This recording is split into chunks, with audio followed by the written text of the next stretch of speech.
Prenez Ésaïe 9, 6. Nous allons lire dans les livres de 4 endroits. Aujourd'hui, on va lire beaucoup la Bible. Ésaïe 9, 6. I gave you the paper. You have to check it. I will buy for you the paper and put in the Bible also. Alors, Ésaïe 9, 6. Ça, c'est 1. Et puis, vous allez prendre seulement dans l'Ancien Testament, Ézéchiel 24, 24. Et puis, dans le Nouveau Testament, dans les livres des Jean, Épître des Jean. Ézéchiel 24, 24. Ésaïe 9, 6. Ézéchiel 24, 24. Jean chapitre 1, verset 6. Et Jean chapitre 19, verset 17. Si vous ne comprenez pas, vous me dites que non, reprends. Alors je dois reprendre. I said Isaiah. Okay. And Ezekiel 24, 24. Après, Jean chapitre 1, 6 and 19, 19, 17. Ok. Je lis dans le livre d'Ésaïe chapitre 9, verset 6. Je lis au nom de l'Éternel. Bon, je peux lire à partir du verset 5 à 6. Car un enfant nous est né, un fils nous est donné, et la domination reposera sur son épaule. On l'appellera admirable conseiller, Dieu puissant, Père éternel, prince de la paix, donné à l'empire de l'accroissement et une paix sans fin au trône de David et à son royaume. Amen. Amen. Ok, on lit Ézéchiel 24, 24. Ezekiel. Can you read Isaiah? You can read only Isaiah and John. Okay, what's it? Isaiah 9, 6. For to us a child is born, to us a son is given, and the government shall be upon his shoulder. And his name shall be called Wonderful Counselor, Mighty God, Everlasting Father, Prince of Peace. Okay. Ézéchiel 24, 24. Vous ferez exactement comme il a fait. Ah, c'est Ézéchiel, non? Hein? Ok. Vous ferez exactement comme il a fait. Et quand ces choses arriveront, vous saurez que je suis le Seigneur éternel. Et puis, Ézéchiel 33. Ézéchiel 33. Read first Ézéchiel 24, 24. Et puis 33, 23. Ézéchiel 33 dit 1 à 6. La parole de l'Éternel me fit adresser en ces mots. Fils de l'homme, parle aux enfants de ton peuple et dis-leur. Lorsque je fais venir l'épée sur un pays et que le peuple du pays prend dans son sein un homme et l'établit comme sentinelle, si cet homme voit venir l'épée sur le pays, sonne de la trompette et avertit le peuple. Et si celui qui attend le son de la trompette ne se laisse pas avertir et que l'épée vienne le surprendre, son sang sera sur sa tête. Il a entendu le son de la trompette et il ne s'est pas laissé avertir. Son sang sera sur lui et s'il se laisse avertir, il sauvera son âme. Amen. Can you read? What is it? 24, 24. Okay. Thus shall Ezekiel be to the sign according to all that has done you shall do. Then this comes, then you will I said know. only 24, 24. I said chapter 24, verse 24. Okay. Thus shall Ezekiel be to your sign according to all that has done you shall do. When this comes, then you will know that I am the Ok. Now, Jean chapitre 1, verset 1 à 6. Chapitre 1, verset 6. Dit ceci.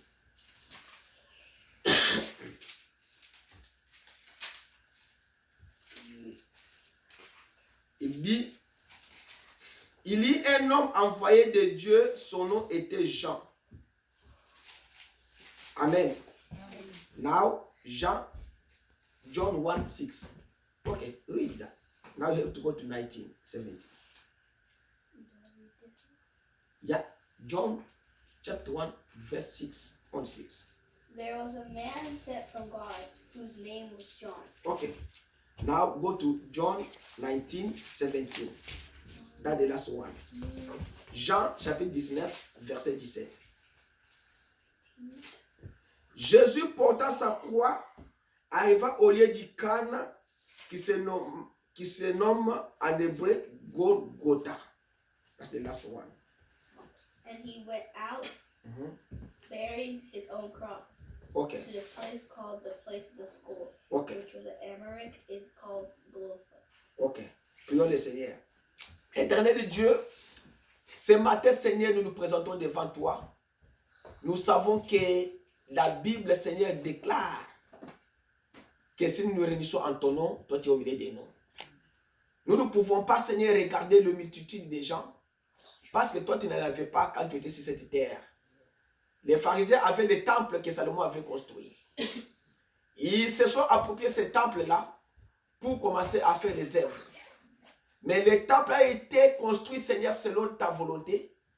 Et quand tu étais venu sur cette terre, tu avais dit à ces gens-là qui sont dans le temple que ma maison est appelée la maison de prière. C'est pourquoi nous sommes venus dans cette maison.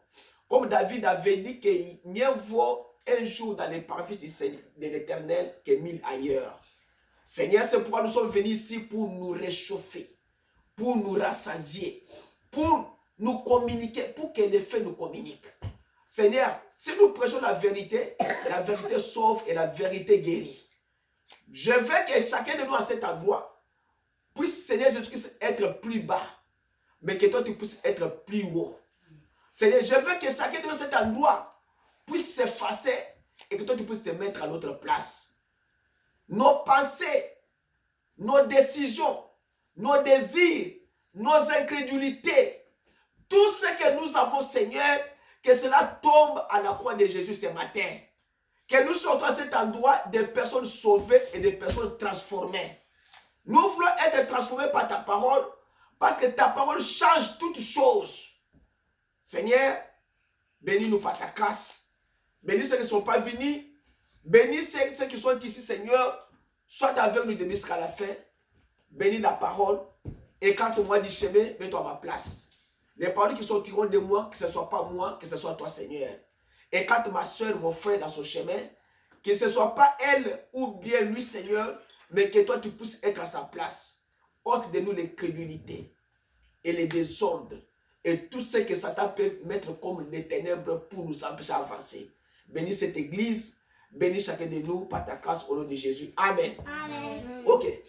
Ce matin, j'ai un sujet compliqué, mais ce n'est pas compliqué. C'est un sujet bien que je dois prêcher peut-être dès dimanche.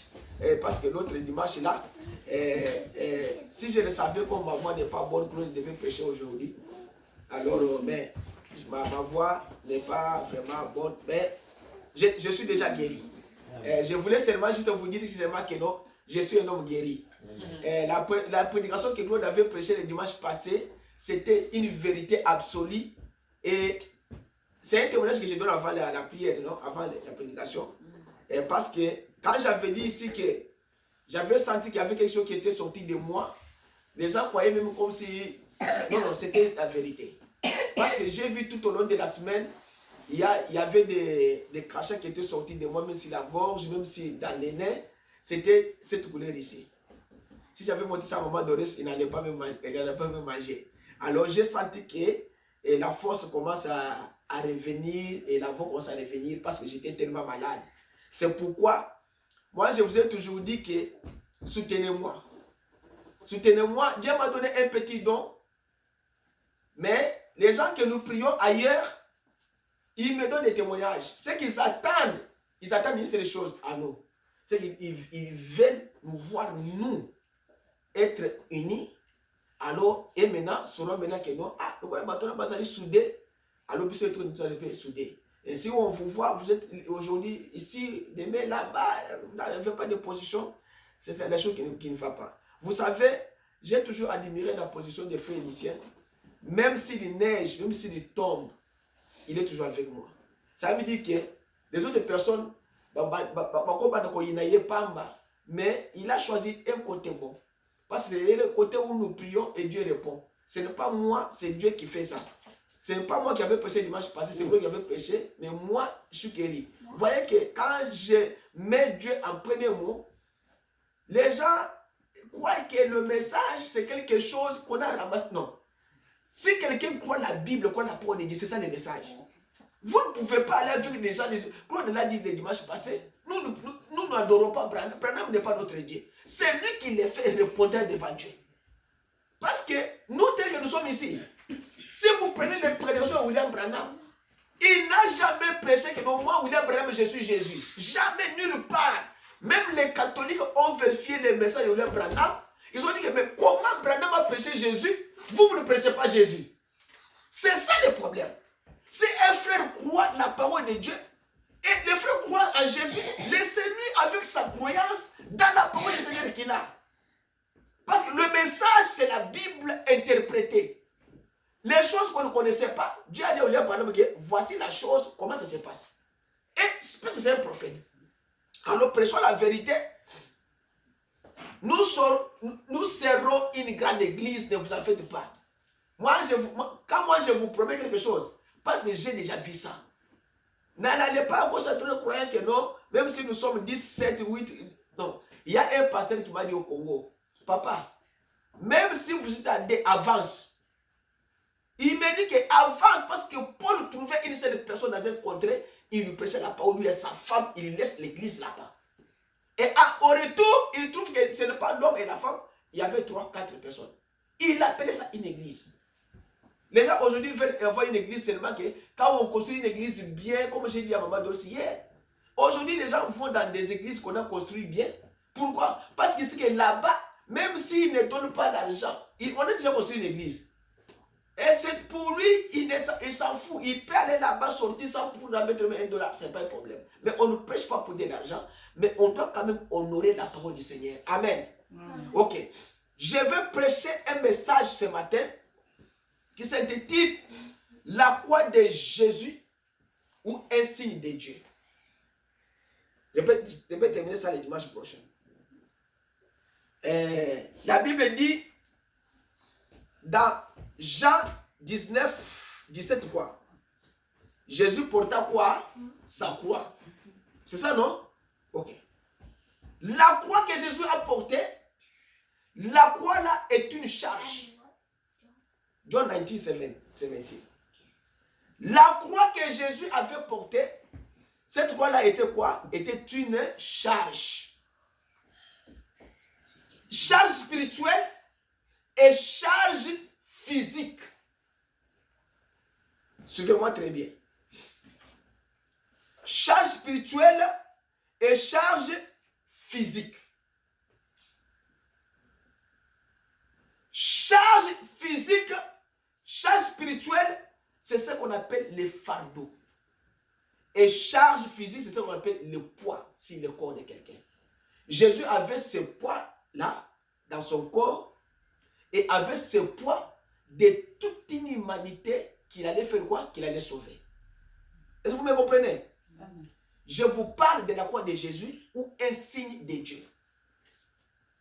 Alors, comme les fardeaux que Jésus avait portés là, c'était les fardeaux de toute une nation.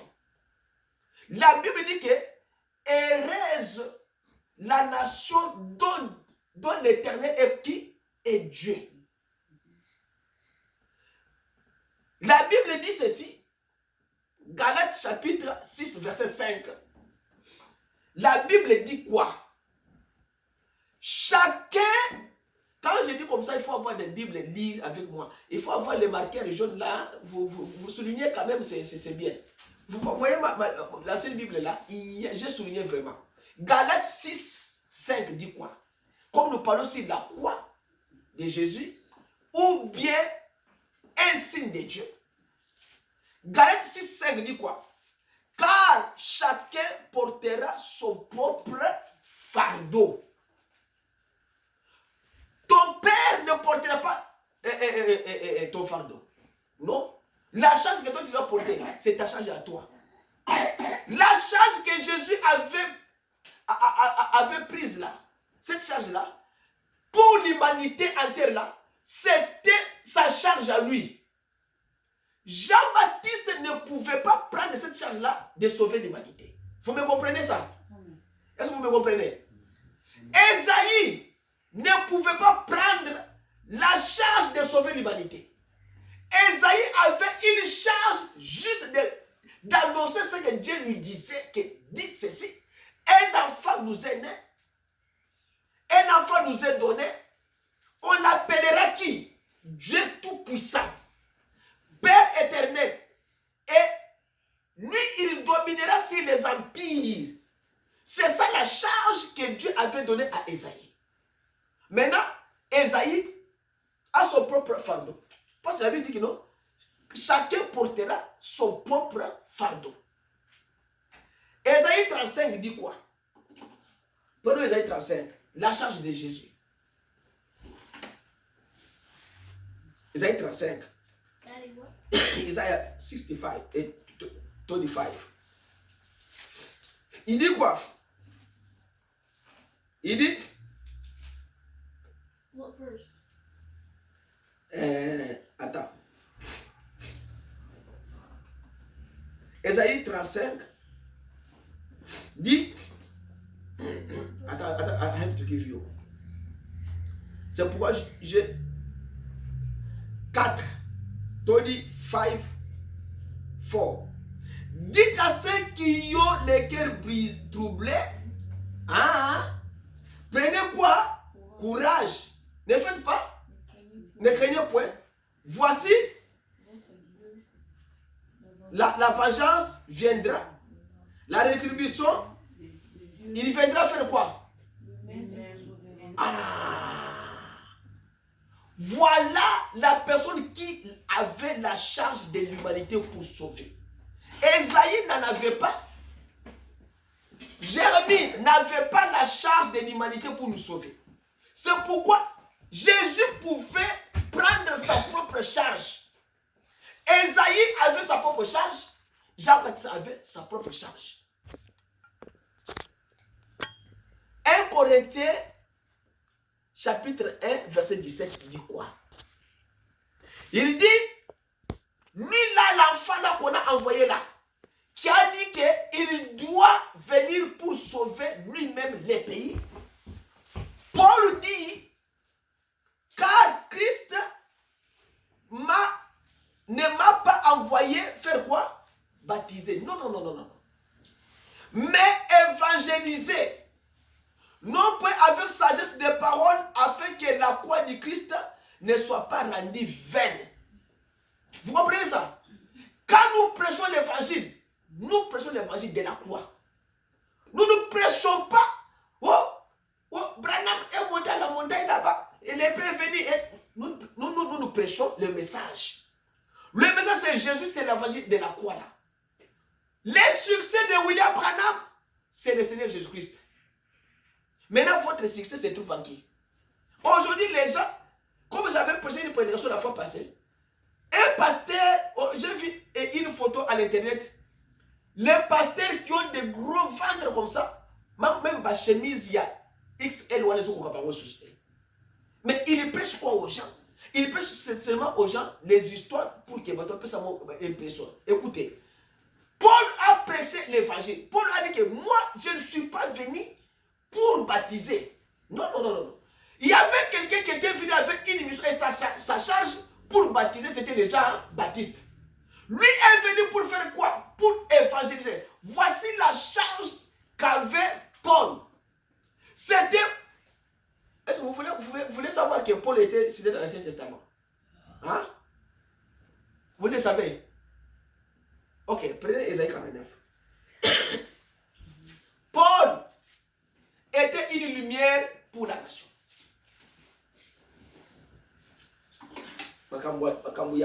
Les histoires des lunettes ici, changer les lunettes ici, ça me fait mal. La seule fois, c'est le fois quand vous voulez lire lunettes. Ok. Ésaïe 49, il était cité là-bas. Si je ne me trompe pas, je pense que c'est Ésaïe 49. Si je ne me trompe pas. C'est nouveau, cette nouvelle Bible, il s'en est fait. C'est collé. Ok. Ésaïe 49. Laisse-moi vous lire. Parce qu'ici, on va aller malembe. Peut-être dimanche prochain, on va terminer. Parce qu'il faut que je finisse la prédication sur les temps de la fin là. Il dit, Félicien, tu peux me donner cette Bible ici? Il y a beaucoup de fois. Ça, c'est une nouvelle Bible. Je ne retrouve pas vraiment les versets facilement. Donne-moi ça. Donne-moi ça. C'est ce qui m'aide vraiment beaucoup parce que j'ai déjà noté beaucoup de choses. Ok. Ésaïe 49.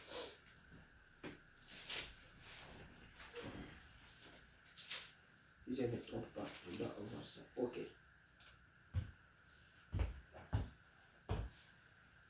Ésaïe 49, 6. C'est pourquoi cette Bible ici, même si je pars en voyage, il faut amener ça. Parce que quand j'ouvre directement, je suis là-bas. Il dit, c'est pas que tu sois mon serviteur pour relever les tribus de Jacob et pour ramener les restes d'Israël. Je t'établis pour être la lumière de quoi? Des nations. Quand la colonne de feu avait rencontré Paul, Paul est allé chez... on a prié pour Paul et ses yeux étaient ouverts. Dieu a dit à Anania que j'ai choisi cet homme pour être mon instrument pour les nations. Et l'écriture que Paul avait, c'est cette écriture de la Bible. C'est que Paul n'était pas venu pour baptiser, mais pour évangéliser, afin que la croix du Christ ne soit pas rendue vaine. 1 Corinthiens chapitre 1 verset 18 dit quoi? Car la parole de la croix est folie pour ceux qui périssent, mais à nous qui obtenons le salut, elle est la puissance de quoi? De Dieu. C'est que la parole de la croix là est folie pour ceux qui périssent, mais à nous qui obtenons le salut, elle est la puissance de Dieu. Maintenant, je donne les versets bibliques. On va entrer maintenant dans la prédication maintenant. Alors, comme Jésus a une charge de toute l'humanité, Jésus, comme nous avons lu dans Ézéchiel, la Bible dit que Ézéchiel était un signe. Et chaque prophète que Dieu envoie sur la terre, c'est un signe pour une nation. Comme Dieu a envoyé Jésus, la Bible dit que voici, je vous donne un signe. Une vierge fera quoi? Concevra. C'est que, vous comprenez la langage de Dieu. Dieu dit que voici les signes. Je vous donne un signe. Quel est le signe là? Une vierge concevra. C'est que Jésus-Christ, il était le signe pour la nation. Il était le signe de Dieu qui avait une charge de la croix afin que cette croix-là puisse te sauver toi et puisse me sauver moi aussi. Si Jésus n'était pas monté à la croix, alors on n'allait pas être sauvé. Parce que lui en avait deux.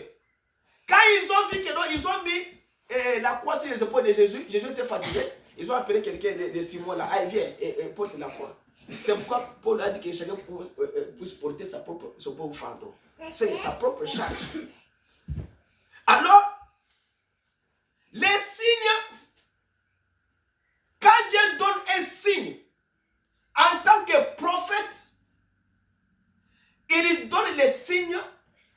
choses. La première des choses, Dieu donne un signe pour la délivrance de son peuple. Comme Jésus était venu, il était venu pour sauver ses enfants. C'est que c'est toi, c'est moi. Maintenant, lui-même Jésus, et le même signe-là, vient aussi avant les jugements et la condamnation de ceux-là qui n'auront pas à croire à ce signe-là. Alors, c'est pourquoi, quand Dieu envoie un prophète sur la terre, tout prophète est un signe venant de Dieu.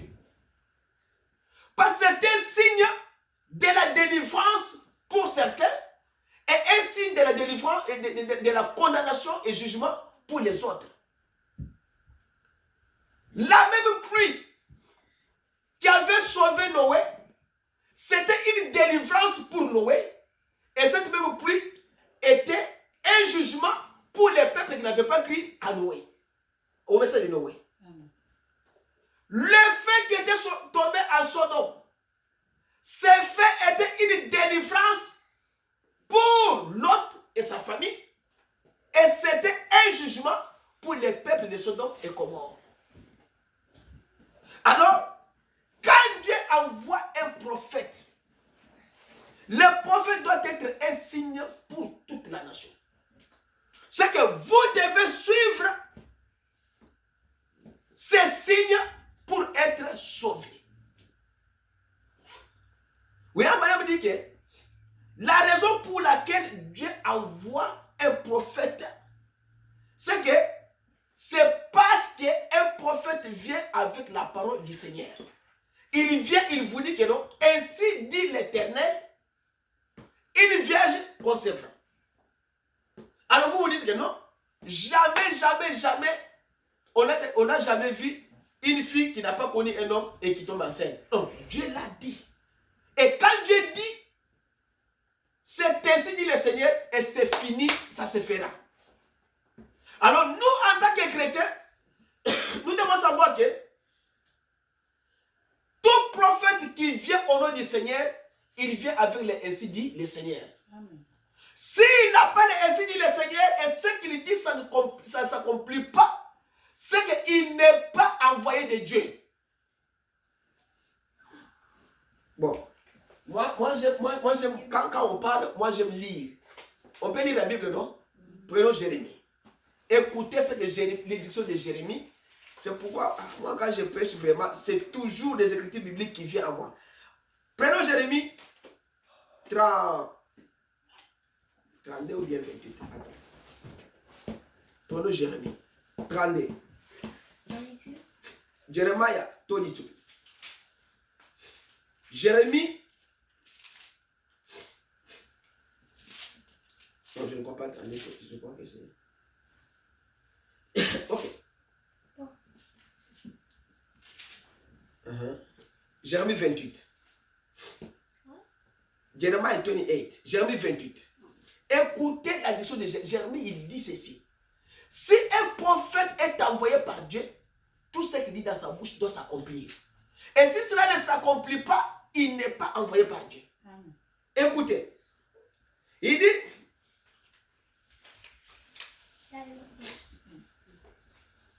Verse 1 to 10. Je commence à 6. Jérémie, le prophète dit, Amen, que l'Éternel fasse ainsi. Que l'Éternel accomplisse les paroles que tu as prophétisées et qu'il fasse revenir de Babylone en ces lieux les ustensiles de la maison de l'Éternel et tous les captifs. Seulement écoutez cette parole que je prononce à tes oreilles et aux oreilles de tous les peuples. Il dit, mais c'est entre un faux prophète et un vrai prophète de Dieu. Maintenant, le vrai prophète dit à l'autre prophète que les prophètes qui ont apparu avant moi et avant toi, ça c'est Jérémie qui dit à Anana. Dès les temps anciens, c'est qu'il lui réfère du temps de Moïse. Il lui réfère du temps d'Ésaïe et les autres prophètes qui ont apparu avant eux. On prophétise prophétisait contre ces pays puissants et des grands royaumes. La guerre, le malheur et la peste. Mais si un prophète, écoutez maintenant cela, prophétise la paix, c'est par l'accomplissement de ce qu'il prophétise qu'il sera reconnu comme véritablement quoi? Il sera reconnu quand la chose qu'il dit dans sa bouche s'accomplit. Si la chose que le prophète dit ne s'accomplit pas, cela veut dire qu'il n'est pas envoyé par Dieu. C'est pourquoi le prophète doit avoir les ainsi dit le Seigneur. Alors, William Branham dit que un vrai prophète reste toujours fidèle à la parole du Seigneur. Un vrai enfant de Dieu reste toujours fidèle à quoi? À la parole du Seigneur. On a lu dans dans Ézéchiel 24. Dit quoi? Restez fidèle à la parole du Seigneur. Ézéchiel 24. Je pense que c'est ce qu'on a lu, non? Écoutez. Quoi? Ézéchiel 24. Il dit,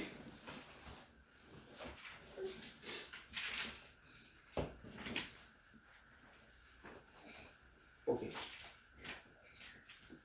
Écoutez, il dit, vous ferez exactement comme il a fait, et quand ces choses arriveront, vous saurez que je suis le Seigneur l'Éternel.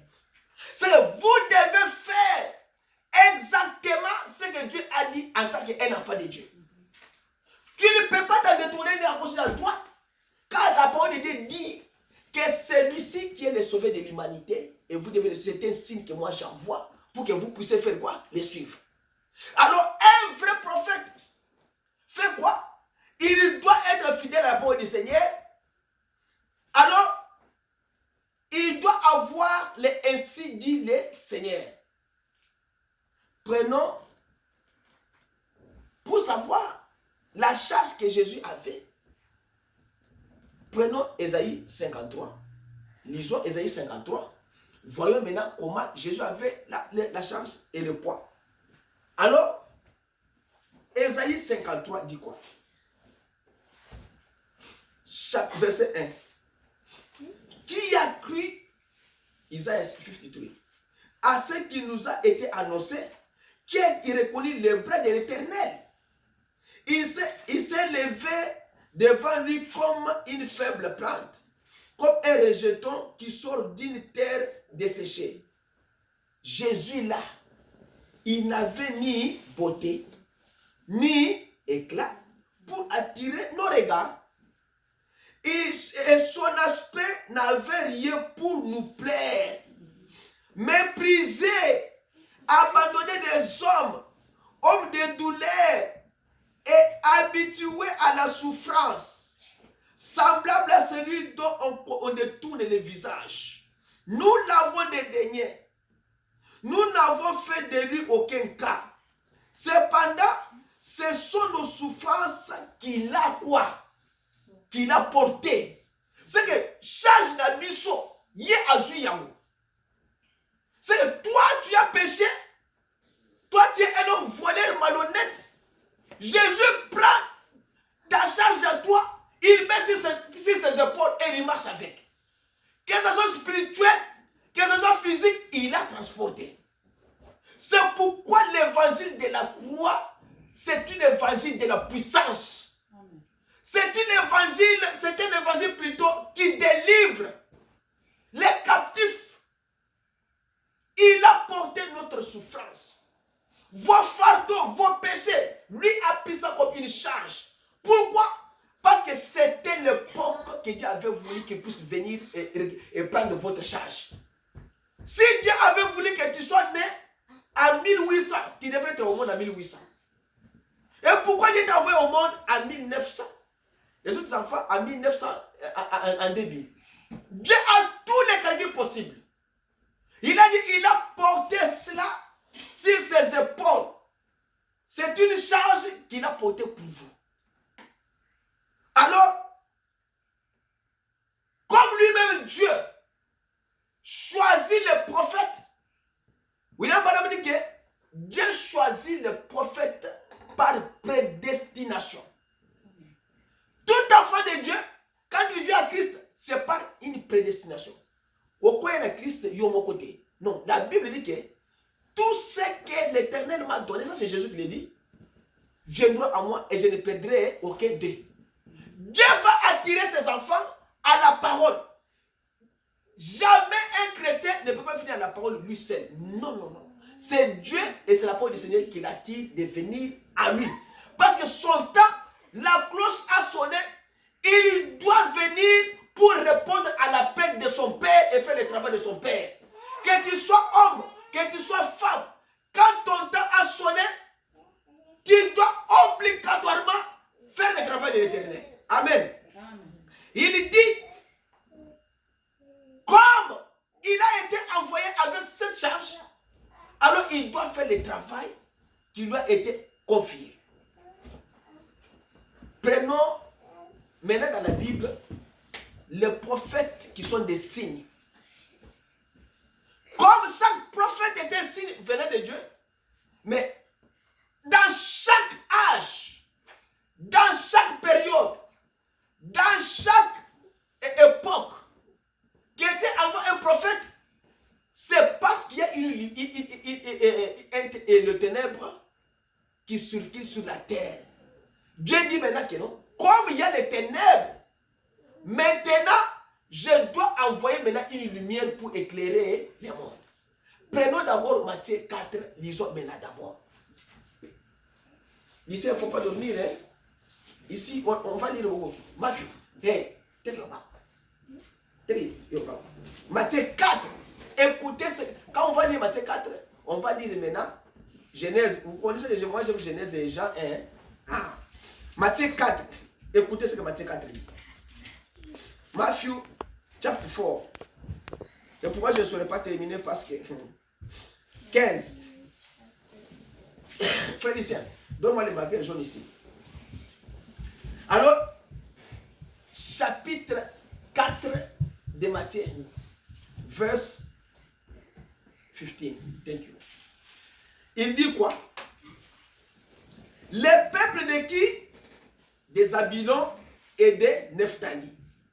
De la contrée voisine, de la mer du pays au-delà du Jourdain et de la Galilée des païens. Vous comprenez ça? Galilée là, il n'y avait pas de croyants. Il y avait des incroyants, des païens à Galilée. C'est pourquoi Jésus a prêché, a fait le premier miracle là-bas. Alors il dit, ce peuple assis dans quoi? Ah, assis dans quoi? Dans les ténèbres, non? Est-ce que vous devez faire dans mon lit pour mourir faire dans mon lit? Non? Les ténèbres, c'est quoi? Et ça charge à ma soum. C'est ça? Charge à ma soum. A vu une grande croix. Lisez avec moi, ne soyez pas distraits. Le peuple assis dans quoi? Dans les ténèbres a vu une grande